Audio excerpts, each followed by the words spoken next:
If you want to hear and see more content like this, make sure you subscribe and follow. You're listening to the Jiu-Jitsu Lou podcast, and I'm Lou Temlett. I know you're having a good day because either you've been on the mats, considering getting on the mats, or maybe you're wanting to inspire the next generation. I'm so happy you're here listening or watching this episode. Please don't tap out before the end. When you're out of breath and want to get fit, start training Jiu-Jitsu. I'd like to welcome Jamie Youngson to my podcast. Hi, Jamie. How are you doing? Hello, Lou. How are you? I'm really well. Really well. Did you have anything you wanted to say? Yeah, I just want to say I am super excited and I'm going to bring the same kind of energy I do to the mat. So without further ado, prepare for some cringe because you have now got too much hype for one life, all the desire, all the fire, the master of 1,001 Instagram moves, and the man whose jiu-jitsu gurus leave the fools confused, the Kimura King, the Vanilla Gorilla, and White Monster Destroyer. I'm powered by caffeine and questionable life choices, and I'm here to have a good time. Let's go. Oh my gosh, I love it. Love it. Okay, this episode is going to be fire. You have to stay right till the very end. So, Jamie, you started training jiu-jitsu back in November 2021. Tell me about what brought you to starting jiu-jitsu.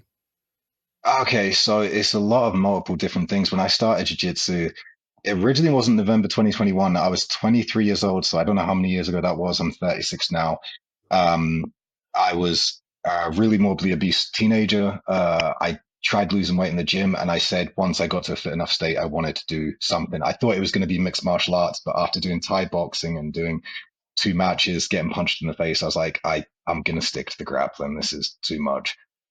So I found a school called Axis in Cambridge, which was run by a man called Phil Yeomans, and I tried it.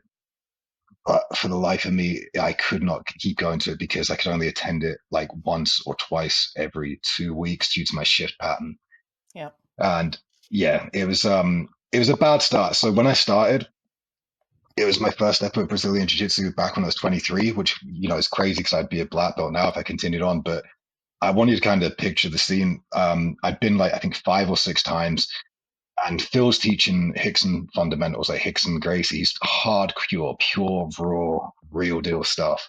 Yeah. There's no fancy berambulos, just really good stuff. But again, my problem was my shift pattern, but I kept coming back when I could because it was like 4 on, 4 off, 12 till 12 was my shift thing.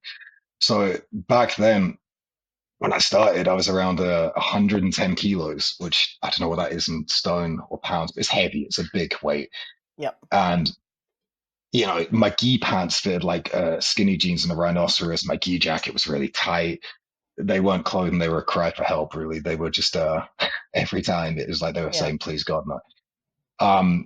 Then fast forward to this session, which was like 5 or 6 sessions. I was doing shrimping, I was doing bridging, I was doing all these things, and then the inevitable happened, which was I hear this loud, and yeah, my soul leaves my body at that point because the entire gym looks around to see what the rip is, and everybody's introduced to my Jake the Dog Adventure Time underpants in full widescreen, no paywall, full HD, and I'm there exposed, looking less like the aspiring martial artist I wanted to be and more a 5-year-old.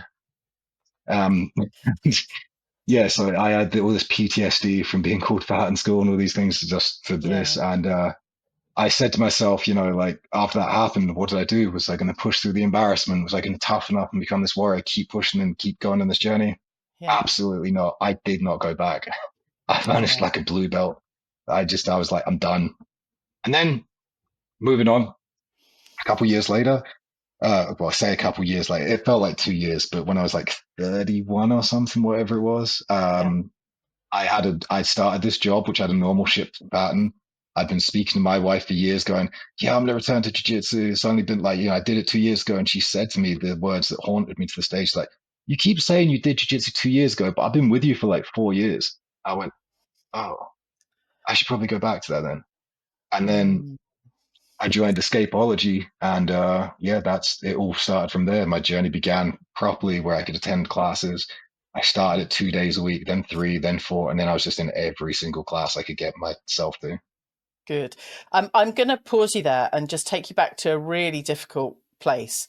Being on the mats, I'm going to kind of say sorry at this point, but I feel like it was a really hard time in your early 20s, having huge embarrassment, Mm, being overweight, and having a kind of embarrassing situation where your gi pants rip on the mats. And yeah. I can't imagine how you might have felt in that moment, because I know you've kind of glossed over it and made fun of the underwear, but actually, how did it kind of sit on the inside for you, Jamie? I felt sick. It was one of those things that I going like it was one of those things that I did the whole thing because I wanted to lose weight and I wanted to do something physical. So for that to happen when I'm trying to change myself, Yeah, it's that horrible moment, it's that nightmare moment, where you have a dream and you're back at school and you're naked and everybody's laughing at you. It's that moment brought to fruition, brought to life. So yeah, it was terrible. And I didn't end up going to jiu-jitsu back then. I jumped into Thai boxing instead because it was less embarrassing. All I had to do was pair a pair of Nike shorts on and yeah. punch and kick, and then it was So, a lot so longer. that kind of moment then changed your relationship with the kind of attire and the things that we wear for jiu-jitsu, and Hmm. kind of minimized and maybe influenced how you felt about yourself, on in the world outside of the mats. But it's good that you took the opportunity to train when you could.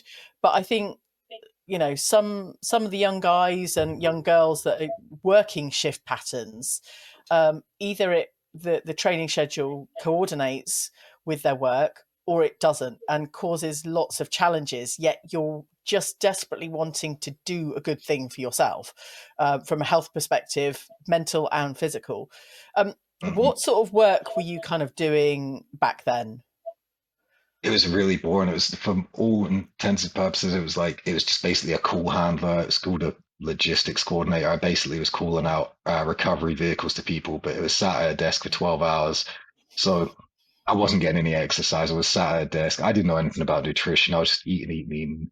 Yeah, And yeah, there was a paradigm shift eventually, which made me realize I needed to change my job. I needed to change my habits. yeah, And that's when I moved more into a bodybuilding sector. And that's where I found my first love, which was lifting weights and trying to be a big, nice. strong boy. Yeah. Thank you for sharing that, Jamie. And didn't really want to kind of dig, but I feel like this part of your story is kind of pivotal to, maybe some people listening or watching that feel in that space, and certainly taking part in being part of an organization where you're sat at your desk for 12 hours a day really takes Yeah, a toll on what you have access to, whether it's food and nutrition or whether it's exercise. Both have a massive impact on our health. massively. So, you've kind of moved on from there. You've focused on the weightlifting, where the attire and all of those things don't matter so much. But you mentioned the paradigm shift. What was that for you to make such a significant change in your well-being? So there was, at this point in my life, I was realized it was a stage where, like I said, I was like 110 kilos, and I spent 12 hours at work. Every waking hour was just, if I wasn't at work, I'd be playing World of Warcraft and eating terrible things like ordering a kebab. I got to the point I would order the kebab place and I would say, "Hi, can I make an order?" And they would know me and they'd say, "Yeah, Mr. Youngson, 20 minutes, no problem." And they'd send me the same order. So it was a real spiral of bad things. Yeah, And it was just one day my friend came to see me and we said, "Oh, let's go into town." So we went into town, and then as we went back to my house, there's a big hill called Mill Hill, and as we were walking up it, I don't think I was even halfway, but I put my hands on my knees and I was really gassing and I was really out of breath, and like, my trousers were tight, everything was tight, nothing felt comfortable, yeah, and it was this incredibly painful realization that, like, I'm killing myself. I need to do something about this. And then two weird things happened in the same day. It was the most bizarre thing. So after my friend left, as I did because I was tired. 12-hour shifts take out you physically and mentally draining. Yeah. I watched this Channel 4 documentary with Gok Wan, and he was talking about his weight loss journey and how being like overweight or having these things could affect you and how it could shorten your life. And it really shook me and scared me. And then because my shift pattern really destroyed my sleep pattern, I was up one night and people were talking about MMA and talking about UFC back then, but I kind of knew about it, but I was like, street fighting, I don't care. But I was a massive, like, I grew up on like WWF, WWE, all the wrestlers and everything, Yeah. large than life characters. And the thing that got me was it said Brock Lesnar was the champion and he was fighting. I went, okay, I'll watch this. And I just watched these insane. I saw these athletes, and I'd always looked at wrestlers as bodybuilders, these people, and I was like, I always wanted to be like this giant, Yeah. big, bulky bodybuilder. But I was like, these guys are kicking and punching and grappling and wrestling. And then there was this whole thing that when they got to the ground, I was like, what's he doing with his legs? I've never seen this. And it inspired me. So that's what went to me. I went, I'm going to go to the gym. And I felt from that day after the Gokwan thing and the UFC, I was like, I don't know if I'll ever make it to do the MMA thing, but I want to give it a go. So the next day, I hopped on my little moped that I had. I drove up to the gym and I didn't even get to the door. I burst into tears. I was so embarrassed. I was like, I can't do this. I just went back home. And then I tried back the next day and I got to the reception and I was a motive person. I had very little self esteem. I said, I really want to join and rest tears ran out again. And then third time lucky, I sign up, I do my induction, they show me the machines. And just as I've started my two machines, I start doing my exercises. I see these two guys, and for some reason, they give me this reminder of what it was like when I was a kid. And people used to always say, I think there was this nickname they called me Plump One or Fat Kid or something like that. Yeah. And I thought they were laughing at me. Now I look back at it as an adult, they're probably laughing at someone else. But in that moment, I was Yeah. so darkened by it that Yeah. I thought they were laughing at me, and I quit the Yeah. workout and went home. But I Wow. came back the next day. I came back and was it was really cool. I thought to myself, right, I'm gonna do this. I'm gonna keep going. So I kept going back to the gym, but I had no idea what I was doing. I was in there for like 3 hours every day. I did every machine, every cardio machine. Didn't know what I was Yep. doing.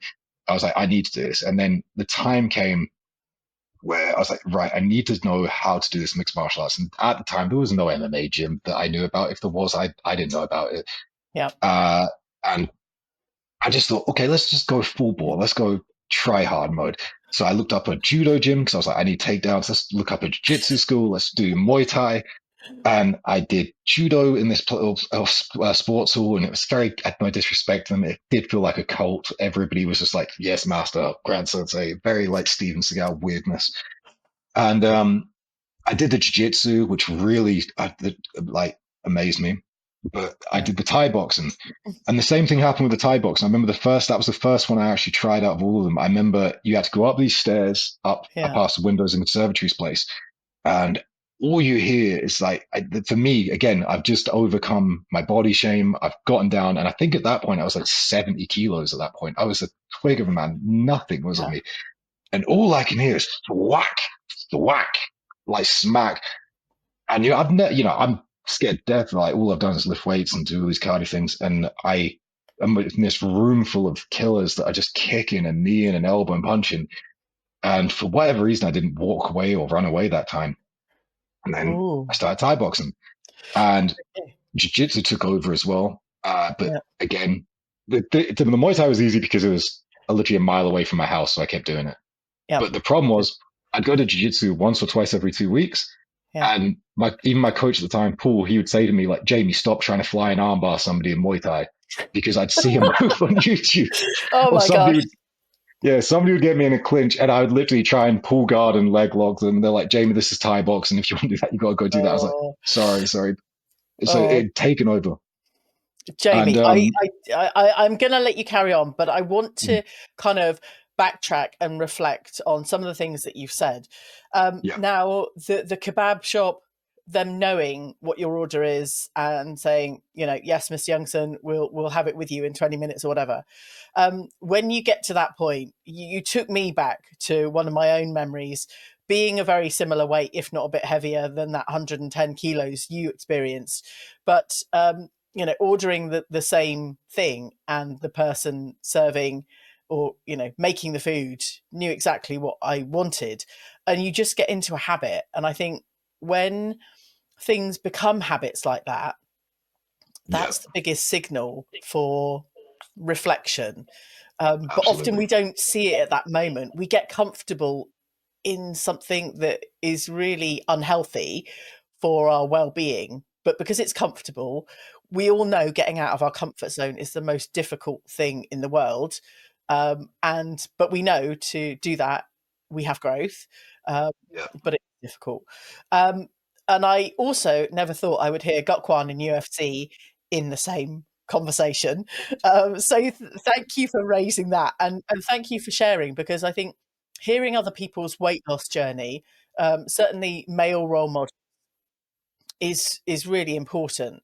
And I'm just wondering whether you watched the same UFC match with Brock Lesnar, pulling the head and arm triangle that John Jarvis did in a previous episode. Yeah, I saw that one. I remember seeing that. I think that was against Shane Carwin, right? Yep. So there's always, I should actually ask every guest, did you see a particular UFC match? I certainly wasn't in the UFC pot. I do remember WWE, and I do know I've got one. So I'm going to relate to you from that perspective. Mhm. But also, you're taking up every martial art at the same time, and then Yes. mixing, matching. Um, how did you kind of take some of that feedback with pulling the wrong martial art in a different class? So what happened was I was starting to realize something because I was determined, regardless of my shift pattern, I was going to keep trying this. I started realizing I did very little Brazilian Jiu-Jitsu, but I'd done way more judo at the time. But Yeah, the little tiny things that I'd learned from Phil Axis, suddenly I was tapping people when it got to the ground, the Nawaza stage. As soon as I did it, I was catching people, and I was like, oh, this feels like kind of like a superpower. How am I beating these guys that have been doing it since they were kids? How am I catching them with these guillotines? And I was like, ooh, there's something here.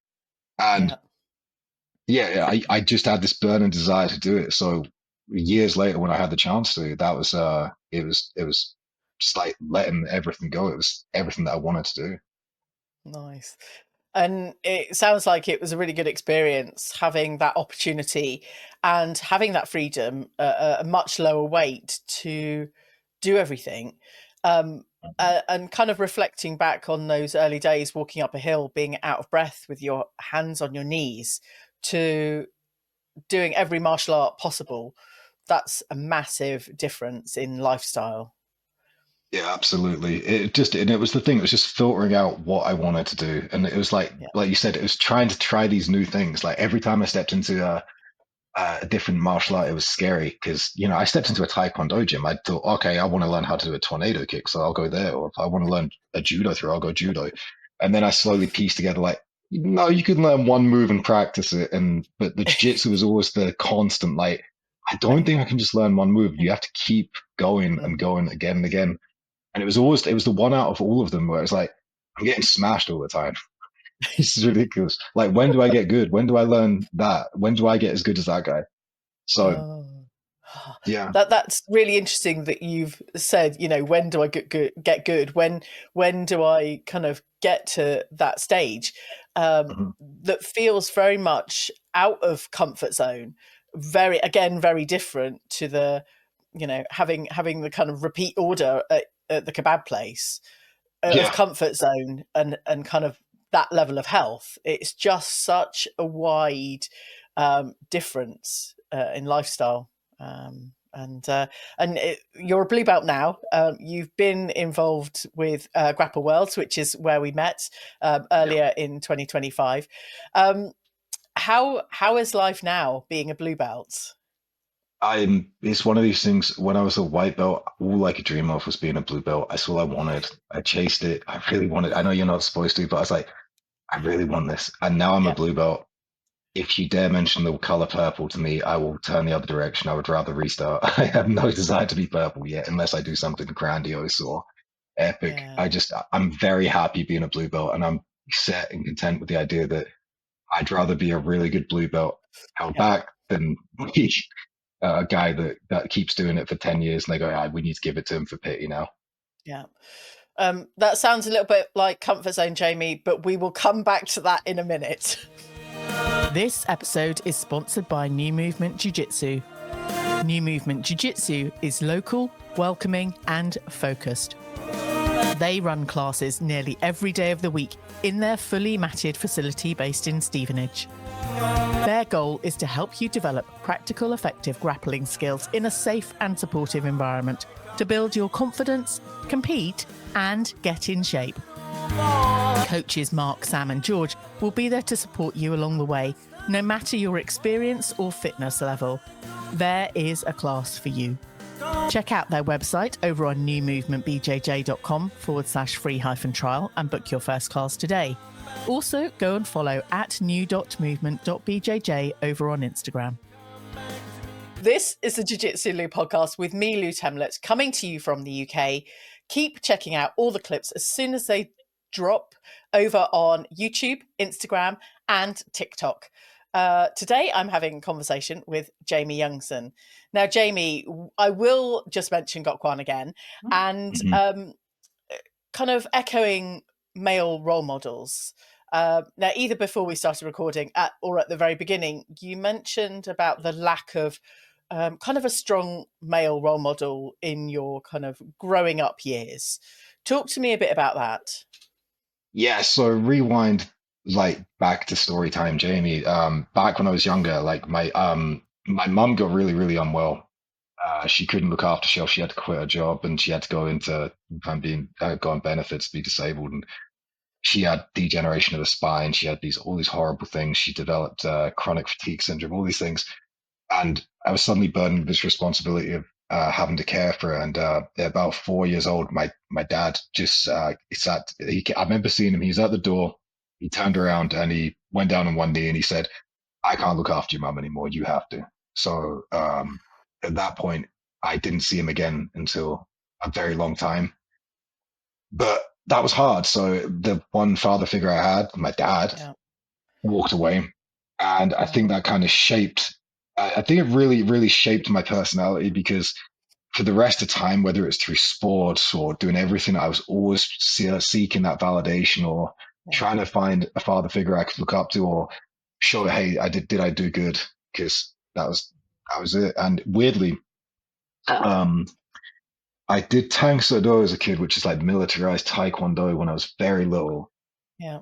And I remember I was hanging tight with that. I'd done that a lot, and I remember it was grading day, and my mum's health had gone even further downhill.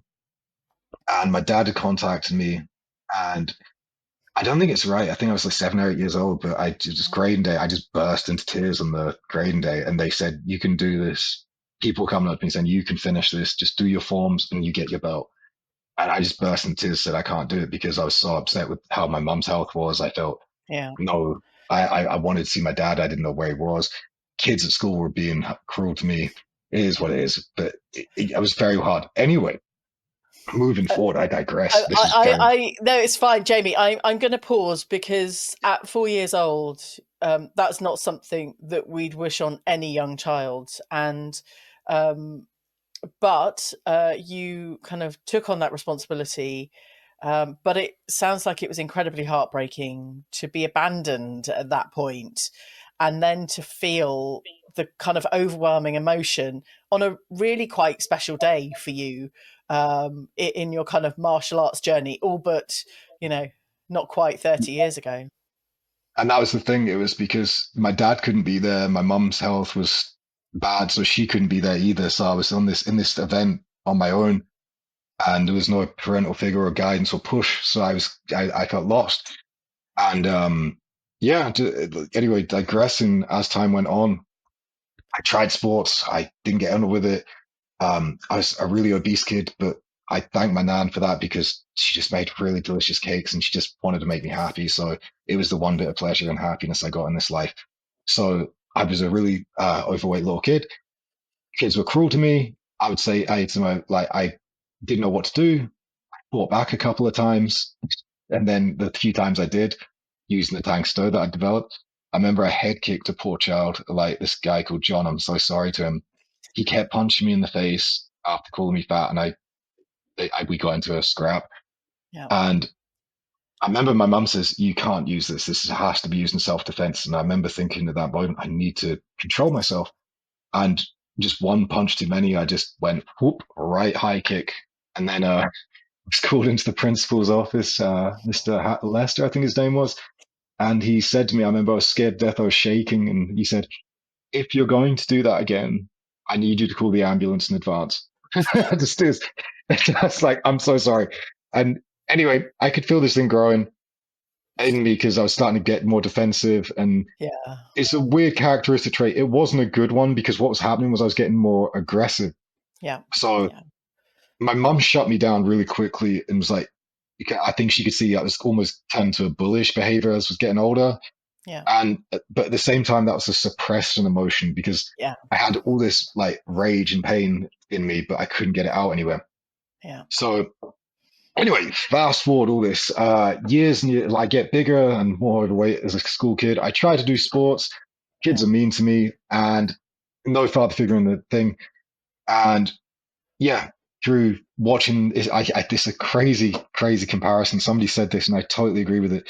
I feel like the only father figure I had back then was those larger than life superstars I saw in the WWF and WWE. I was like, Yeah. because you know what I mean, I'm being brought up. Oh, is that how a man's supposed to be? Am I supposed to be Yeah. guzzling beer and kicking my boss in the stomach? And am I Yeah. supposed to be raising my eyebrow and talking trash? And it's just, yeah, Yeah. that was it. So anyway, I got to the point I just, I felt lost. And then fast forward to now, the thing that I found more beautiful than anything was when I started jiu-jitsu and I started escapology and with the guys that I trained with the new movement, I say this with the most love in the world because I found people younger than me, older than me, and I found more father figures and more people to look up to Yeah. in those environments than ever. Like, Yeah. I was it by like some of my training partners, like Eric Leonard, and like his life story is something else. And he's got such a dog in him. And the thing is, when he compliments you, he means it, but he can be quite brutal and harsh. But, Yeah. at the same time, it's like this real kind of like pat on the back, go out there, kid, you got this. Yeah. So I'll never forget, he's been there on the side of the mats when I've competed and when I've done something and I won, he was right there. But equally, when I lost, he was there to tell me, going, "You did great." And Yeah. then other people, like my friend, I'm just name dropping here at this point. That's Sim, good. same thing. It Yeah. was like these people took an interest in me, and I was like, I really want to learn from this. And it was crazy because I had these male figures that were saying, "Oh, if you want to learn an armbar, come here, I'll show you this." And then I tried it and tried it and tried it, and then Yeah. evidently, when I hit that armbar, I look over the mat and I just see my friend Sim jaw on the floor, because I'd hit it. And again, revolving back to the original point, all these people that I trained with, I found through having no dad, I had all these figures that I could look up and be Yeah. like, man, I don't need a dad. I got all these people that are way more better role models and father figures to me. And that's why I'm Yeah. so blessed because now where I train at New Movement, um, my head coach Mark has developed so much into me, and it's so you can tell I'm such an emotive person because I remember I was leaving class one day and he said to me, he said, "Oh, Jamie, stop!" And he went, "You did excellent today. That pass you did was superb." And I remember my eyes just glassed up. I was like, I've never had somebody tell me I did good. I Yeah. don't like. I was like, "What do you mean?" Like, and Mm. yeah, just all these incredible people and training Yeah. partners. I found the father figure that I didn't have. Is what I'm Yeah. trying to say. That was a very long-winded way of getting around to it. And I'm pleased you did some of the name drops because we've all got male role models, whether we're men or women, or we all have um, people there to encourage and support us, whether it's kind of non-verbal communication or whether they're outwardly saying how great we did. And I'm pleased you found those role models, but equally, knowing that you have that role model within yourself from the Mm, stories you shared so far, you are your own greatest role model, Jamie. thank you. it's something, I was asking my wife this. I said, I don't really understand why I've got a fight in me or why I should keep on fighting or why I keep saying, keep going, keep pushing. Because no one's ever pushed me, but Yeah. there's just something in me that says, nah, which is, yeah, That just it's, demonstrates that you are your own best role model. but it was the strangest thing because, it's, if it's all right, there's something that I've never actually opened up about it because when I joined Escapology, the weird thing was I'd lost all the weight, I'd done weights, I'd done all these things like Muay Thai and things like that. Yeah. But the crazy thing was, even all with that, with everything that happened in life, I had this real like darkness inside me, like this demon biting at me. And I remember it was the strange thing, one of my favorite moments, like because of jiu-jitsu, and I got nothing but I thank like Tom and Chelsea at Escapology for this moment because again, I've never shared this. I remember I felt lost in life with everything. And this is why I kind of hope that I can spread this message to anybody struggling right now. I remember I hated my job. I felt lost. I loved my wife to death, but I did not know what my purpose was. I felt like I was messing up. I had no idea. And I just kept having these stupidly dark thoughts. I remember it was this one day I remember I came home from work and I just started saying to myself, I'm just gonna end it, man. That's it. There's nothing more. I can't. I couldn't get the job I wanted. I couldn't do that. I wasn't any good at Thai box. I wasn't good at this. Yeah. I'm failing at this. There's everything in life was piling up, and I just thought I'm gonna disappoint everybody. Like I don't know where my dad is. My mum's health completely. Everything just came together, Yeah. and then I said to myself, you know what? I think I'm gonna just. I don't know how I'm gonna do it, but I'm gonna end it tomorrow. But the hard thing, well, that was a hard thing for me to accept, but I had it in my head and I've been thinking about it for weeks. I just said, tomorrow I'm going to do it. I'm just going to completely, I don't care anymore. Yeah. There's just this deep emotion in me that just says, I can't continue. I'm too broken. I can't do this. And the weird thing was, I still went to training that night, but the day before I was going to do it. And it was the weird thing. I was getting beaten up by everybody at Escapology, and I had some great training partners there that beat me up all the time. And they called my name out and they gave me a stripe. And I didn't show any emotion then, but yeah, I got in the car and it was crazy. So yeah, and that it was weird in that moment. I'm sorry, it's an emotional moment. So as I got in the car, I was ready to just quit, end it all. Yeah. And then this one little stripe, this little bit of tape on my belt, I was just like, I think I'm gonna give a go of this. I think I'm gonna keep going.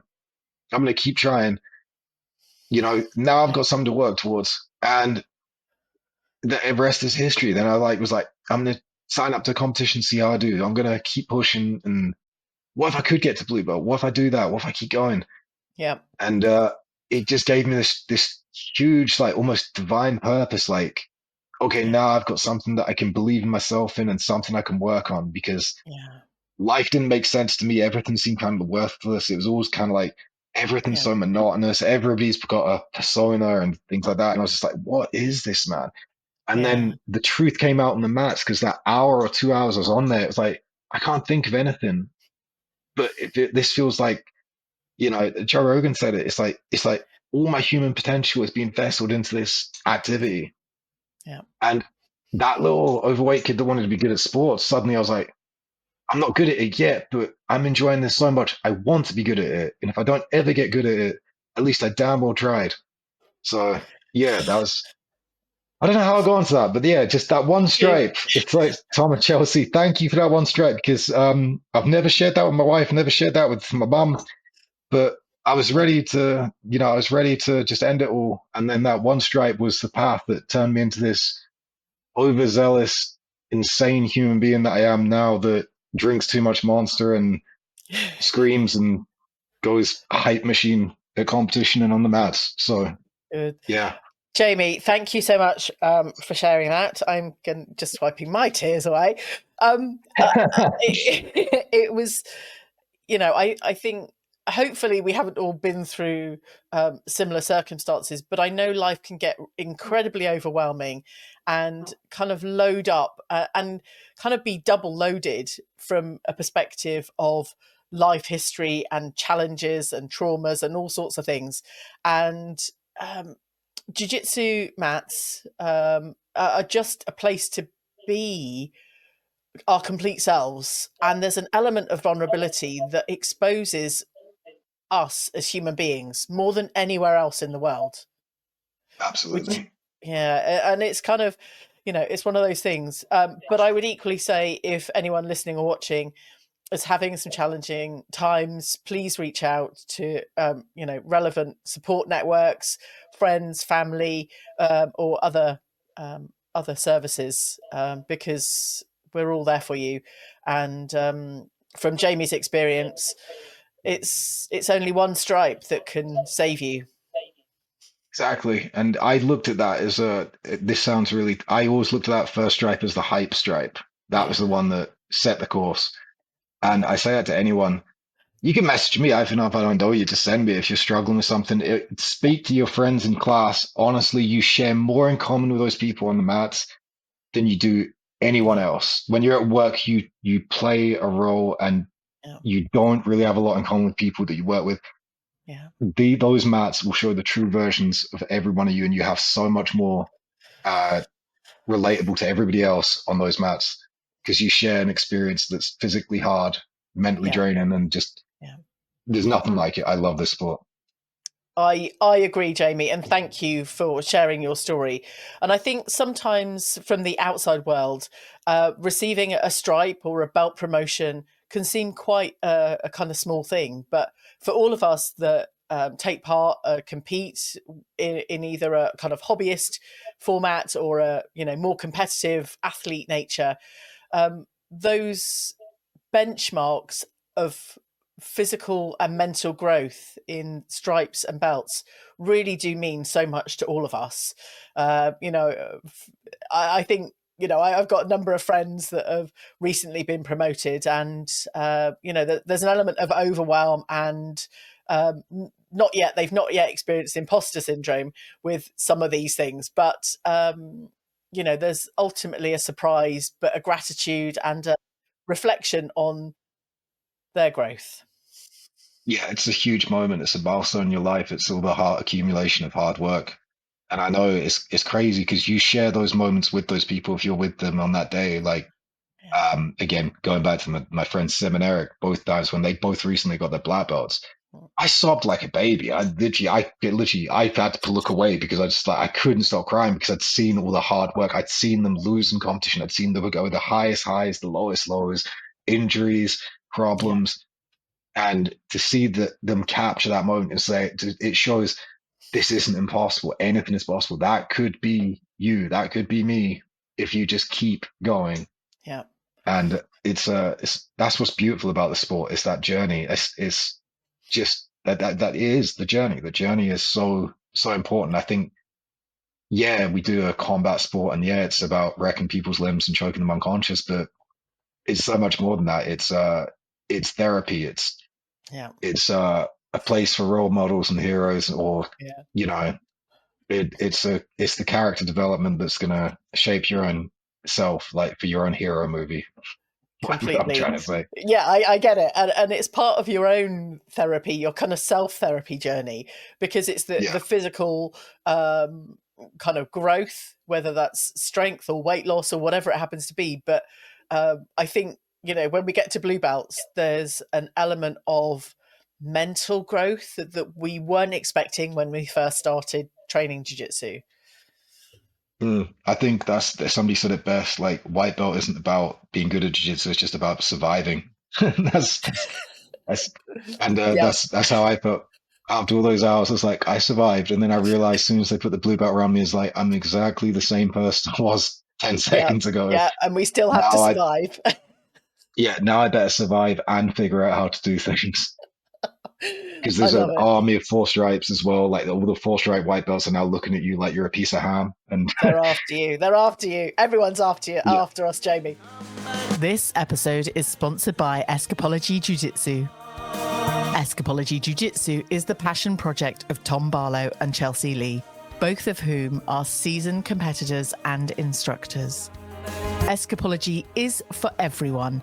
The Academy is family-friendly and an inclusive environment for athletes with all levels of skill and interest in the sport. They support your individual growth and improvement in Brazilian Jiu-Jitsu. Check out their website over on escapologybjj.com/free-trial and book your first class today. Also, go and follow at escapologybjj over on Instagram. Let's reflect on Grapple Worlds, which took part at Cassim Stadium in Oxford recently. And I know they've got their next event coming up in March 2026. So if you don't already know about it, search up, buy your tickets, get along, because Jamie and I met at Grapple Worlds 1 or 2. Was it 2? Grapple Worlds 2? I think it was the second one. Yeah. And I do apologize. I spoke way too fast. I was so hyped that day. It was fine. So I decided to do some outdoor broadcast. I had some kit, but not the outdoor broadcast kit that I have now. And I put a microphone in your face, Jamie, not knowing who any of you competitors were, because I dropped into the event. And I just thought, well, I'll just talk to anyone. So I was really pleased that you were able to chat with me and, talk about your journey. Now, obviously not your full journey because that's today, but let's hear a bit more about your kind of build up for Grapple Worlds and maybe, reflect a little bit on that experience. Sure. So that was one of those things. So I always I remember I started competing and I found I never thought I was competitive, but it turns out I'm really super competitive and I love competing. I'm you know, the Hobbit, Smaug the dragon. Yeah. I feel like I'm that dragon, except instead of gold, I'm after medals. I just want to hoard all the medals. I want all of them. I want to win everything. That's my thing. I'm a medal hoarding dragon. So there came the opportunity, and I'd done a bunch of competitions, and I remember I inquired about it, but I didn't go ahead with it because I didn't know how much I wanted it. And then I think it was either Nathan or Gavin from 10th Planet saying, "Hey, we've got an opponent if you want it." And I just looked at my wife Jen and I said, "Should I do it?" And she went, "Yes." And I was like, "Okay, I guess I'm doing it." So I did that, and lo and behold, that's where I met you, and you met me probably in the most anxiety, dread-ridden state, high in caffeine and completely scared to death. But and I couldn't You got slow through my it though. tone of voice. Yeah, we got through it. That was a huge thing. And there was a funny thing about that was you don't hear is the sport's dangerous, and you never think about it that way. But I remember sitting in the back waiting for them to call my name. What's it? Grapple Wars. Oh, Grapple Wars. Sorry, I don't know which one it's called. But I remember the first match went out, and I think somebody had ripped the knee, and then the next one, I heard somebody had broken their arm, and then right, you're next, Jamie, and I'm like, oh yeah, I do a sport where we break limbs, and you're about to go out in front of a crowd, in front of your friends. People are watching you on a stream, Yeah. and that person's going to try and rip your limbs off or choke you unconscious. Yep. And yeah, it was the most intense, weird, crazy experience, but I loved every second of it. And Good. I did so many things wrong, but everything turned out right. I managed to get that win. The guy was a fantastic opponent for me. Mark was wonderful. I think what helped was as soon as I entered the building, my opponent came up to me, gave me a hug, shook my hands, going, "We'll see you in a bit," and it completely deguarded me because Nice. it's like, you know what I mean? Because the whole Yeah. drive there, you can ask my friends that I had a big group of friends come with me. I was happy, jovial, laughing, being the usual me. And then it was about 10 minutes before we were arriving at the stadium. I just went completely silent, and somebody went, "Is he okay?" And I went, "I think he's locked in." And I was Yeah. just No, there going, it was that adrenaline dump. I think some of us have been there before where you kind of yeah, disconnect, disassociate, and you don't know where you are. yeah, absolutely. And I remember I remember you try and have a game plan in those moments. I remember looking back at the match, I said to everybody, I do not, I am a guard puller. I'm a butt scooter. I can't help it. That's what I become. I never thought I'd be that guy, but I'm 36 years old. I don't really see the value in trying to judo through somebody or wrestle somebody when my knees already made a like, recycled newspaper or whatever's holding them Yeah. together. Yeah. So in the match, the first thing I did was just I remember I sat in front of him going, "Why are you looking for a takedown, Jamie? You literally just were in the back training saying you're gonna sit down, pull guard, do that." And I'm just standing with him, and I just watch him grab my leg, and I'm going, "Ah, I guess we're going down." And he just launches me in the floor, and then that's when everything just kicked in, and the ebbs and flows that I was used to. I was like, "Oh, okay, now we're here. We're doing jiu-jitsu. Nice. This is great." Nice. Good. But I want that to was a trip. congratulate. It sounds like it was. I want to congratulate you for that win, and it must have felt really comforting when Mark came up to you and kind of introduced himself. I've recently won my very first jiu-jitsu competition, and Congrats. I had a plan. I executed the plan, but also my opponent came up to me when they arrived and introduced herself, and I was so grateful. It kind of took me back to being kind, but you still know that you're going to try and beat them at the end of the day. But it's reassuring for those that sometimes there can be a animosity, or like, oh, my opponent's over there, and it can feel really uncomfortable. So it sounds like that kind of settled you in a little bit. Yeah, and it's weird because I look back at like the first times I competed. I remember the first match I won. I genuinely think I would have told my if I saw me, I would have probably went, dude, you need to calm down because I remember coming off the mat and I just was going. I'd won. I was so angry. I was just like there shaking, like just I was so intense. And Yeah, then I won the next match and I did the same thing. And then when I went to the podium, I just walked up like just completely rage. And now I'm a completely different attitude. And you can learn that actually this is all just for fun. We're just doing the same thing we do in a sports hall. And I think unless you're a professional athlete that's being paid to do it, yeah, there really isn't that much animosity in it. And it's not yeah. a fight. Good. It is a fight, but do you know what I mean it's not an actual fight. We're not trying to physically kill each other. We Yeah. are, but same. Apart from the And 2 injuries on the 2 matches before yours at Grapple Worlds. yeah, that too. But that's what's beautiful about it. I don't know about you, but I gonna almost guarantee I bet you're best friends with that person you fought. Yeah, yeah, Yeah, and that's yeah, what I love. The first yeah, person I ever faced, Michael, in my first competition, I've gone down there and trained with him at RGA and Aylesbury a bunch of times. I love seeing that guy. I love catching up with him. I've yeah. trained with guys that have beaten me. I've trained with people that I've beaten, and there's just no harm there. There's no like hostility. It's just, It's good. again, it's reflecting back to that. It's a journey, but Yeah, huge congrats on your win as well because thank you. it's that's the hard thing when you do it. I don't know about you, but my first 7 matches I lost in a row, Yeah, and it's about just getting back and going try yeah, again, keep going yeah. It's because it's win or lose it definitely doesn't matter. that. Yeah, yeah, exactly. And it's about that self belief that one day, even if it's not anytime soon, you know that you're going to have enough knowledge and experience and practice to achieve what you want to achieve. But like you say, from all of your experiences, it's kind of that intangible. You don't know why you kept going back, but you did. Mm. I think that's it. Why do you keep going back when you get smashed all the time? Like, why would you do something like that? There's something. I think it's one thing. It's a beautiful thing, this sport, but sometimes I do wonder: is there something wrong with all of us because we like this being We beaten down? we do, and we're getting to the end of the episode.